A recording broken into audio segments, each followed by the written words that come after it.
Hey everybody, welcome back to the channel. I'm your host, Steven, and thank you so much for tuning in. Um, Rolling Stones' Foreign Tongue is fastly approaching, and I see a lot of people going to their back catalog and kind of reevaluating their albums. And some make sense, the classics, some, everybody to each their own. But there was, this week, I saw a couple of guys praising an album I have not heard anybody praise in years.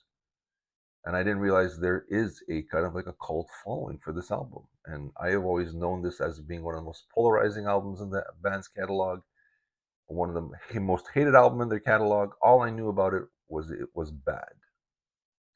And then this one is 1986 Dirty Work from the Stones. This is a very different time for the Stones. Mick is kind of going solo. Keith trying to keep the Stones together. Mick and Keith can't decide who are the Stones, what are the Stones in the mid 80s in this new musical landscape with the hair metal bands, with the Bon Jovis, the Def Leppards, the Rats, and so on and so forth. How do they fit in? I mean, a lot of these classic bands either fell to the wayside or adapted a new sound. What were they going to do? And they couldn't come to an agreement. So when it's time to record this album, this was mostly done by Keith and Ron Wood. Um, Mick came in to sing his parts and kind of went back to his solo career at this point. They didn't like each other. There's multiple reviews where they kind of throw insults at each other.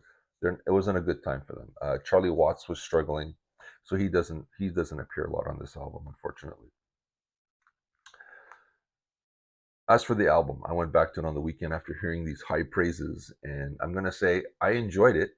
It's still not my favorite album in the Stones catalog, but I think I like it a little bit more than I did before. And it could be simply nostalgia kicking in because it is '86. It was a different time, and maybe it was a simpler time for me. So maybe it's just because of that.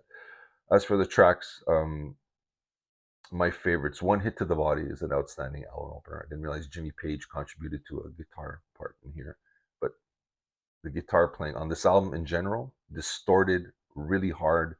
I didn't remember that part. What a great guitar oriented album.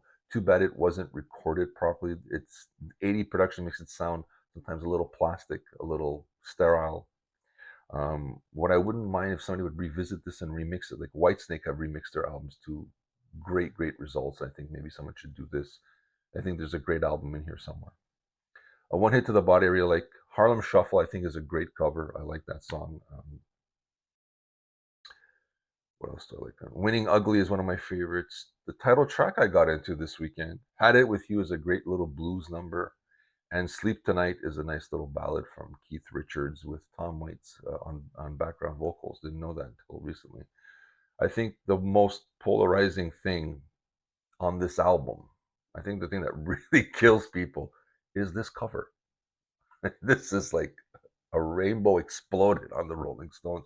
I don't know how they got them to do this cover because wow, I would sit there going, no, not really happening with me. As for the shortcomings of this album, the '80s production, the snare parts of the drum really make it sound bad and really like outdated. And of course, that Charlie Watts, his swing, the way he plays the drums, is evidently missing from this recording. You can hear it's not him. You do this like you pause and you go, nah, something's missing there. And I think if he would have been on there, this would have changed the dynamic of the album as well. I think the production had to change.